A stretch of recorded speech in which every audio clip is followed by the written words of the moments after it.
తాకట్టులో ఉన్న బంగారాన్ని విడిపించి ఆ రోజు ఆన్లైన్ ధరకే కొంటుంది కొమ్మూరి గోల్డ్. నమస్తే, వెల్కమ్ టు సుమన్ టీవీ. నేను పద్మిని. ప్రస్తుతంతో పాటు ప్రముఖ ఆధ్యాత్మికవేత్త, వాస్తు జ్యోతిష పండితులు కేఎస్ఆర్ గారు ఉన్నారు. మాట్లాడదాం. సార్ నమస్తే. సార్ నమస్తే అమ్మా. సార్, ధర్మార్థ కామ్య మోక్షాలు చతుర్విధ పురుషార్థాలకి సంబంధించి నక్షత్రాలని కూడా ఇది రిలేట్ అయి ఉంటాయి అని చెప్పి మీరు చెప్పడం జరుగుతుంది. ధర్మబద్ధంగా ఉండేటటువంటి 28 నక్షత్రాలు అంటే అభిజిత్తో కలుపుకొని 28 నక్షత్రాల్లో కూడా ధర్మానికి కట్టుబడి ఉండేటటువంటి నక్షత్రాలు ఏమిటి, అర్థానికి కట్టుబడి ఉండేటటువంటి అంటే అర్థంతోటే ఉండేటటువంటి నక్షత్రాలు ఏమిటి, ఇవన్నీ విశదీకరించి చెప్తూ ఉన్నారు మీరు. మరి దానికి సంబంధించి మంచి రెస్పాన్స్ కూడా వచ్చింది. కాకపోతే ఎంత క్లియర్గా చెప్తూ ఉన్నా వాళ్ళు అసలు ధర్మానికి ఉండరు, మీరు ఎలా చెప్తున్నారు, ఏ ప్రాతిపదిక మీద చెప్తున్నారు అని చెప్పి కొంతమంది అడుగుతున్నారు. దాని గురించి మళ్ళీ ఈ వీడియోలో ఒక వివరణ ఇవ్వండి.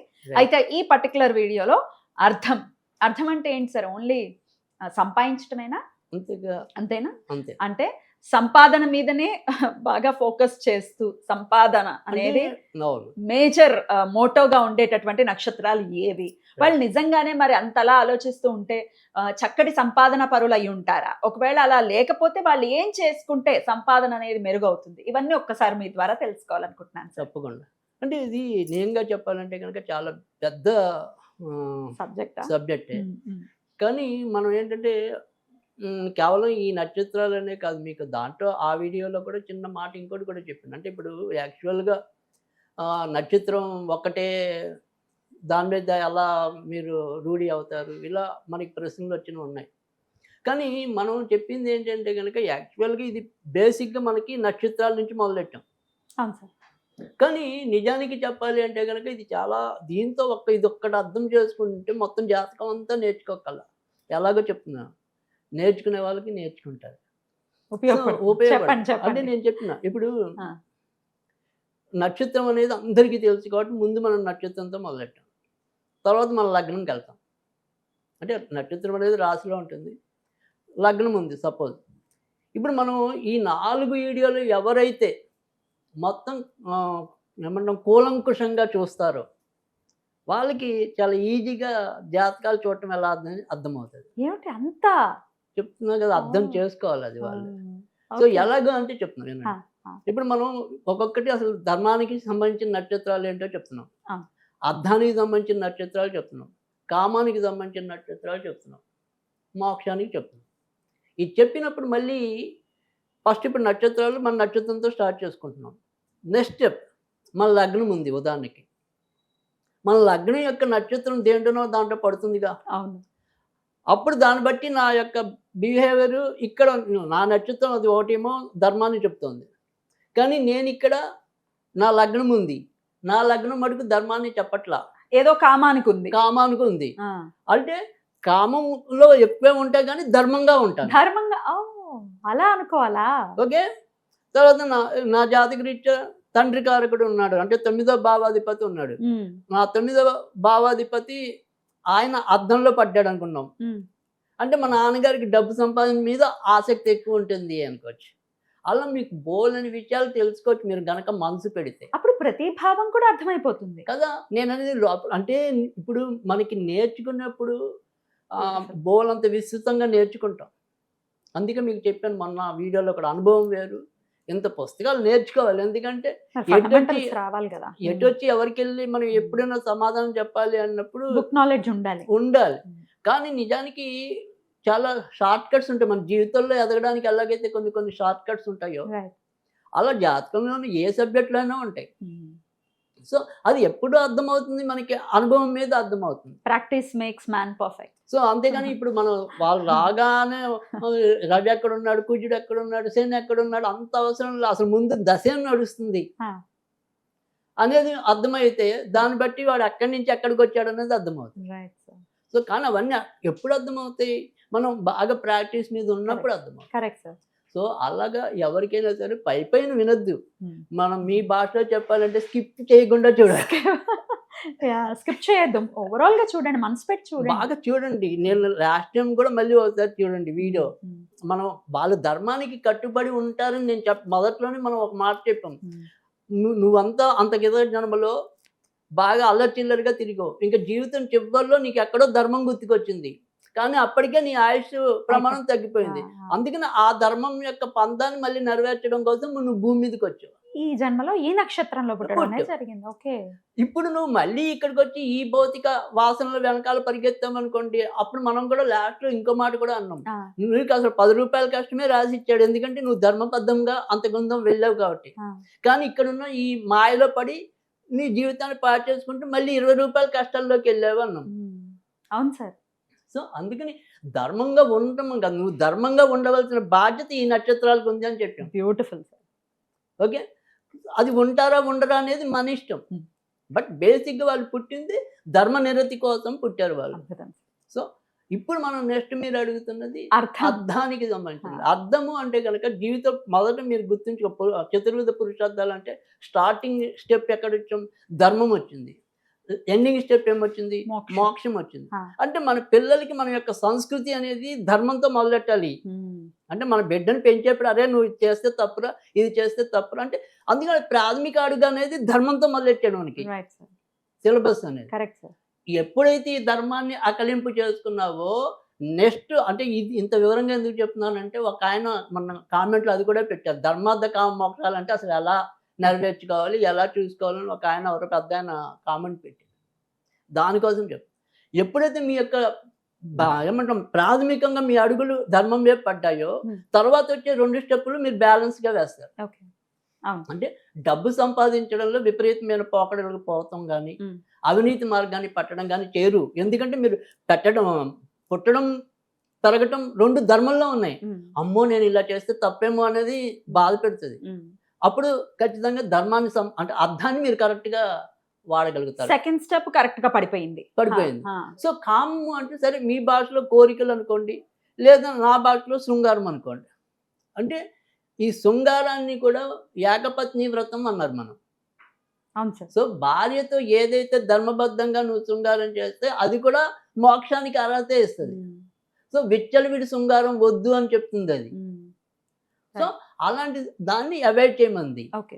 అంటే మనిషిగా మనం పుట్టినప్పుడు ఈ 4 బాధ్యతలు పాటిస్తే అప్పుడు మనం పరిపూర్ణమైన జీవితం అనుభవించినట్టు. అప్పుడు మనం మోక్షానికి అర్హులం అవుతాం. ఇక్కడ మళ్ళీ మీకు ఒక మాట చెప్పాలి, చాలా మందికి తెలియదు, ఇది చాలా పెద్ద సబ్జెక్టు. సో చెప్పడం అంటే కనుక వస్తే మనకి స్వర్గం వేరు, మోక్షం వేరు. ఇది బాగా గుర్తుంచుకోవాలి మన వాళ్ళు ఎవరైనా సరే. ఆహా నేను పుణ్యం చేస్తే స్వర్గానికి వెళ్ళిపోతాను అనుకుంటారు, కానీ స్వర్గానికంటే అతీతమైంది మోక్షం. సో ఈ స్వర్గము నరకం అనేవి ఉన్నాయి అనుకున్నప్పుడు ఏమవుతుందంటే, మీరు కొంత పుణ్యం చేశారు లేదా కొంత పాపం చేశారు, ఆ పాపంకి ఎంత శిక్ష ఉందో అంతవరకు నరకంలో ఉంటాం, మిగతా అదంతా మళ్ళీ స్వర్గానికి వచ్చేస్తుంది. స్వర్గంలో మీ బ్యాలెన్స్ కరిగిపోయాక భూమి మీదకి వచ్చేసి, కానీ మోక్షం ఇంక రాదు. మీ దేవుడి దగ్గర ఉంటే ఆయన ఎప్పుడు వెళ్ళి అక్కడ అవతార పురుషుడిగా ఉదయించని చెప్పినప్పుడల్లా మీరు వస్తూ ఉంటారు భూమి మీదకి.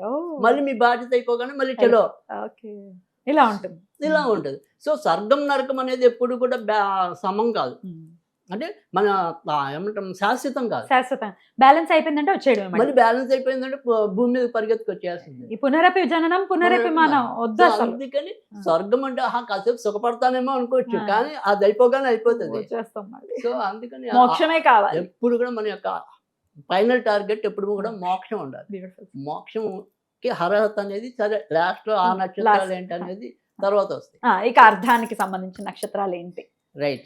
సో ఈ అర్థానికి సంబంధించిన నక్షత్రాల్లో భరణి నక్షత్రం అనేది ఒకటి, తర్వాత పునర్వసు నక్షత్రం అనేది ఒకటి, తర్వాత మఖా నక్షత్రం ఒకటి, స్వాతి నక్షత్రం అనేది ఒకటి, జ్యేష్ఠ నక్షత్రం అనేది, శ్రవణ నక్షత్రం, పూర్వభాద్ర.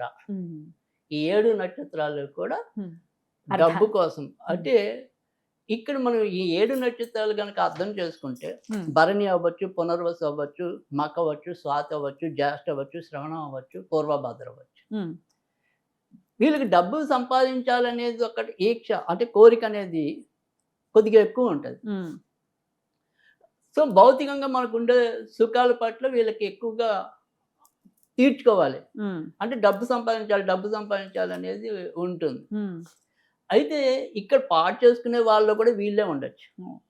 అంటే ఎప్పుడైతే మనకి అతిగా ఆశకుపోయామో అప్పుడు ఆటోమేటిక్గా ఆ ధనాన్ని పాడు చేసుకోవటం అనేది కూడా ఉంటుంది. సో అంటే ఇక్కడ ధనం పాడు చేసుకోవాలన్నా, బాగు చేసుకోవాలన్నా, ఇతర వ్యసనాల రూపేణన్నా ఉన్నది పోగొట్టుకోవాలన్నా కూడా వీళ్ళకే ఎక్కువ బలహీనతలు ఉంటాయి. సో ఒక్కొక్కరు ఒక్కొక్క పందాలో ఆ డబ్బుని మళ్ళీ పాడు చేసుకోవచ్చు. కానీ వీళ్ళు గుర్తించుకోవాల్సింది ఏంటి అంటే కనుక ధనం వచ్చినప్పుడు కూడా మీరు అదే రకమైన సమతుల్యత పాటించినప్పుడు మాత్రమే మీకు మళ్ళీ లాస్ట్ ఉండే స్టెప్కి అందుకోగలుగుతారు. లేదంటే మళ్ళీ ఇక్కడ మీరు పోగొట్టుకున్న దానికి చింతన ఉంటుంది, చింత ఉంది అంటే కనుక మళ్ళీ భూమి మీదకి రావాల్సిందే. సో అందుకే ధనం సంపాదించడం అనే దాంట్లో భరణి వాళ్ళకి ఇంకా నాకు తెలిసినంత వరకు కోరిక కొద్దిగా ఎక్కువగానే ఉంటుంది. స్టెప్ ముందే ఉంటారు, 2 ఆకులు ఎక్కువ 2 ఆకులు ఎక్కువే నేను చూసినంత వరకు చెప్తున్నా. సో భరణి నక్షత్రం వాళ్ళకి ఆశలు ఎక్కువ ఉంటాయి. ఆ విధంగా సంపాదిస్తారు కూడా. అంటే సంపాదించకపోతే ఇప్పుడు సపోజ్ భర్త ఉన్నాడు, భార్య ఉంది, భార్య ఏమంటే హౌస్ వైఫ్ అనుకుందాం, భార్య భరణి నక్షత్రం, భర్తది వేరే నక్షత్రం అనుకుందాం.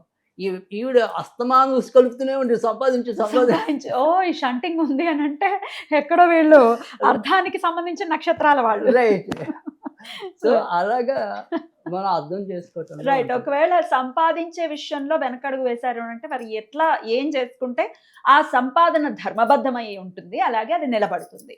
రైట్. అంటే ఇక్కడ మనం ఎప్పుడైనా సరే ఈ నక్షత్రాలు ఏవైతే మనం డబ్బుకి సంబంధించిన నక్షత్రాలు అని చెప్పాం. సో ఈ డబ్బుకి సంబంధించిన నక్షత్రాల వాళ్ళు డబ్బు సంపాదించుకోవటం అనే దాంట్లో ఖచ్చితంగా వాళ్ళకి పూర్వజన్మ సుకృతం కలిసి వస్తుంది. అంటే ఏమాత్రం వీళ్ళు కొద్దిగా అభిలాష చూపించినా మిగతాదంతా కూడా పై వాళ్ళు చూసుకుంటారు. కానీ మనం వచ్చినప్పుడు దానికి విర్రవేయకుండా దాన్ని ఎలా వినియోగించుకోవడం కోసం ఖచ్చితంగా జాగ్రత్త పడాల్సిందే. ఏ ఆరాధన యోగిస్తుంది అనేది అది ఖచ్చితంగా వీళ్ళు మామూలుగా ఏంటంటే లక్ష్మీదేవినే పూజించడం అనేది చాలా అవసరం. ముఖ్యంగా అసలు ఈ ఆర్థిక సంబంధించిన అంశాలన్నిటికీ కూడా లక్ష్మీదేవే మనం ప్రాతిపదికగా తీసుకుంటాం కనుక ఖచ్చితంగా లక్ష్మీదేవిని పూజించటం అనేది ఒకటి. వీళ్ళకి ఏమాత్రం అవకాశం ఉన్నా కూడా కనీసం రోజుకి ఒకసారి శ్రీ సూక్తం చదువుకున్నట్టయితే కనుక చాలా అద్భుతంగా ఉపయోగపడుతుంది. అద్భుతం. నిజంగా చాలా మంచి విషయాన్ని తెలియజేశారు సార్. మేము ఎందుకో కొంతమంది అడుగుతుంటారు, మా లైఫ్ పర్పస్ ఏంటో మాకు తెలియట్లేదండి. మంచి ప్రశ్న. యాక్చువల్ గా తెలుసుకోవాలి. అగమ్యంగా ఉండే పరిస్థితి. ఇప్పుడు రమణ మహర్షి నేను ఎవరిని అని అన్నారు. సో నేను ఎవరిని అనేది అర్థమైతే మనం ఎక్కడి నుంచి వచ్చామనేది అర్థమవుతుంది. ఇప్పుడు ఈ నక్షత్రాలు 4 మీరు అర్థం చేసుకుంటే అసలు భూమి మీద మీరు ఎందుకు వచ్చారు, మీ పర్పస్ ఏంటి, మీరు దాన్ని ఎలా వాడుకోవాలనేది అర్థమవుతుంది. సో ఇది తప్పు, ఇది ఒప్పు కాదు. దీని మీద కొద్దిగా మనసు దృష్టి పెడితే ఖచ్చితంగా మనకు ఒక బోధ పడుతుంది. ఖచ్చితంగా ఇటువంటి వీడియోస్ చేస్తే దీని మీద 9 భావాలు మనం ఎలా చేస్తే అదొక ఎంత పెద్ద సబ్జెక్ట్ అది. అవునవును. సో బట్ మనం నేను ఏంటంటే అందరికీ వాళ్ళ నక్షత్రాలు తెలుసు కాబట్టి ఫస్ట్ మనం తాత్కాలికంగా అంటే అన్నప్రాసం రోజు ఆవకాయ పెట్టలేము కాబట్టి సాధ్యమైనంత వరకు మన ప్రయత్నం మనం చేస్తున్నాం అంతవరకే. ఖచ్చితంగా ఈ వీడియోస్ మాత్రం పరవాన్నం లాంటి వీడియోలే. ఖచ్చితంగా ఉపయోగపడతాయి. సో అర్థం చేసుకునే వాడికి మటుకు మనసు పెట్టి విన్న వాళ్ళకి అయితే కనుక ఖచ్చితంగా అర్థమవుతాయి. నా ఉద్దేశం కూడా అదే. చక్కగా వినండి, విపులంగా వినండి, ప్రశాంత చిత్తులై వినండి. ఊరికే కాంట్రడిక్ట్ చేసి వ్యతిరేకించేస్తే మిగిలేది ఏమీ ఉండదు. ఆ వ్యతిరేకతే మిగులుతుంది. ఏం చెప్తున్నారు, అంత అనుభవజ్ఞులు చెప్తూ ఉన్నారు, ఏదో చిన్న చితకా మనుషులు కాదు కాబట్టి ఖచ్చితంగా మనసు పెట్టి వినండి. మీకోసమే చేస్తున్నటువంటి వీడియోస్ ఇది. ఇక నెక్స్ట్ వీడియోలో కామ్యానికి సంబంధించిన నక్షత్రాలు ఏమిటి, మోక్షానికి సంబంధించిన నక్షత్రాలు ఏమిటి అనేది ఫర్దర్ వీడియోస్లో తెలుసుకుందాం. Thank you so very much sir. చాలా బ్యూటిఫుల్గా ఎక్స్ప్లెయిన్ చేశారు. కృతజ్ఞతలు సార్. నమస్తే.